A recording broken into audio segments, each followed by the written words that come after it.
documentary broadcasting channel. I'm your host, Theo Waxman. Yep. And today, we're receiving reports that the local bee population in the U.S. is declining at a very concerning rate. Beekeepers report that bee productions are down by 62%.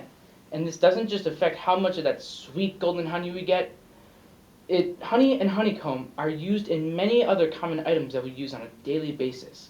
It affects preparing different foods, skincare products, and some other products that use honey. Due to these implications, a lot of people are worried that bees in the U.S. may become endangered and maybe even extinct. Many people are spreading the message, including infamous communist martyr Barry B. Benson, B. Larry King, and, my sweet mother. We now go over to the Bee Man, a beekeeper and expert on bee biology, to discuss what he thinks about the situation. To the Bee Man. Hey, I'm the Bee Man. I guess you could call me an expert on bees. Yes. Mr. Bee Man, what do you have to say about the declining bee population? What's gonna happen to the honey supply? Honey? Oh, wait. No, you're talking about honeybees. They're pretty well off at the moment. The depopulation problem you're referring to is specifically other types of bees, like every other type of bee actually, though the native types in the US. See, there are over 20,000 in the entire world, and about 3,600 of them are just in the US alone. All of those bees are the ones depopulating rapidly. That's not good, and it affects a lot of stuff, like our food security and nutrition. So the food we eat is not going to be as good, and we're not going to have as much of it. Research shows that in 2023, the insect populations as a whole have decreased 45% in the US. Even so, it's going all over the place, not just the US. Okay, Mr. Bee Man. Why do you think the population is going down in the U.S.? Are there any, big factors? Oh yeah, there are a whole bunch of factors involved. Habitat loss, disease, bee-on-bee violence, pesticides, and climate change. All of these make it really hard for the bees to survive, especially the native ones who don't have beekeepers watching them all the time.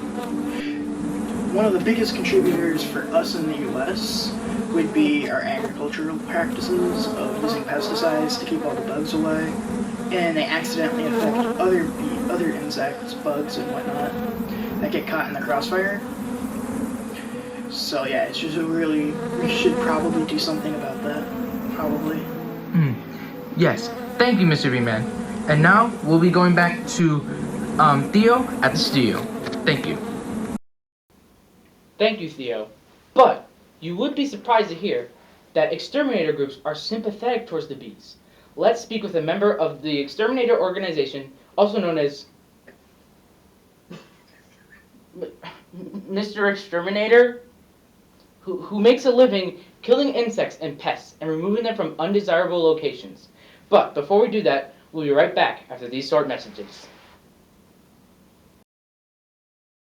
Missing backpack. We're missing a backpack. If you are missing a backpack with the letters JSK on it, you need to call 1-800-666-920-573 and go bring this backpack back to its lovely owner. Yay!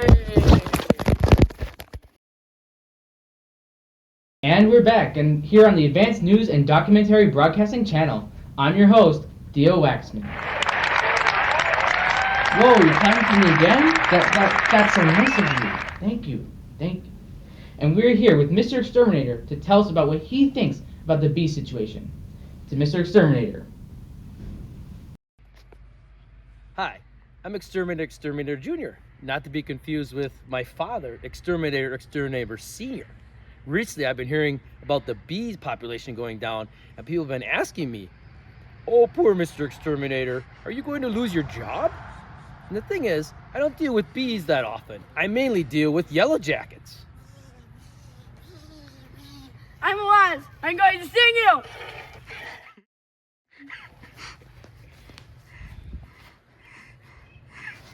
As I was saying, we are not really going to be affected by the decline of the bee population, but this will affect the population of plants, which is a major problem. Yeah, Mr. Exterminator, we already went over that with the bee man.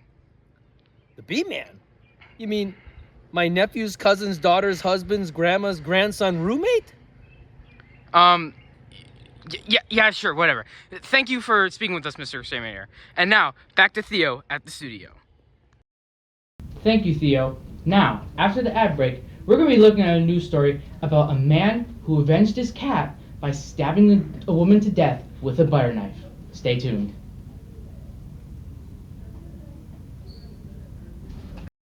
Alright, cut. Did a great job tonight, Theo. I was trying so hard not to laugh at that last line. I can't take a story like that seriously. So, Theo, I know that news sources are supposed to be unbiased, but this is necessary political, so I was hoping we could actually have a discussion about it without getting at each other's throats, that is. But what do you think about the declining bee population? You know, I think it's a very big problem that really needs some solving. You know what? I'm going to do some research and see if there's anything we can really do about it.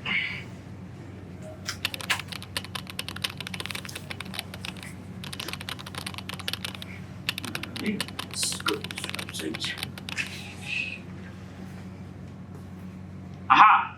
I found some info that says that we need to create habitats by planting more types of flowers, as well as having more messy gardens for them to be able to nest for the winter.